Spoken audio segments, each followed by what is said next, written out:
দেখো, poor quality egg আর poor quality sperm এটা আমরা মানে ডে ইন ডে আউট সবসময় পাচ্ছি।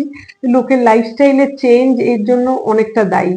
তো বারবার যেটা বলি যে একটু হেলদি খাওয়া, হেলদি সময় ঘুমানো, এগুলো যেগুলো টেকেন ফর গ্রান্টেড কিন্তু লোকে করছে না, তার জন্য এগুলো হচ্ছে সেইটা। আর অ্যাংজাইটি কমানো, তো অ্যাংজাইটি কমানোর উপর তোমরা না বুঝলেও আমি এটা বলবো যে একটা পিল দিয়ে অ্যাংজাইটি কমাতে আমি এক্ষেত্রে বলছি না।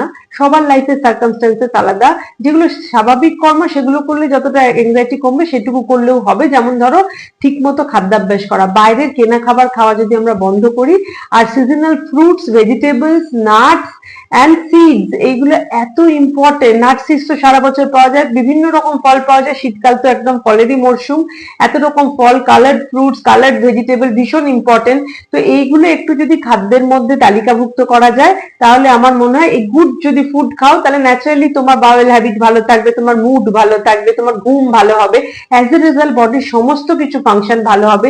এগ আর স্পার্ম কোয়ালিটি অটোমেটিক ইমপ্রুভ করবে। আমরা অনেক সময় নিউট্রাসিউটিক্যালস দিয়ে থাকি যেগুলোর মধ্যে কিন্তু এই ফল শাকসবজিতে যে ধরনের মানে ইনগ্রেডিয়েন্টস আমরা এক্সপেক্ট করি সেগুলোই থাকে, বিকজ এগুলো দিতে হচ্ছে কারণ মানুষ সেগুলো ঠিকমতো খাচ্ছে না।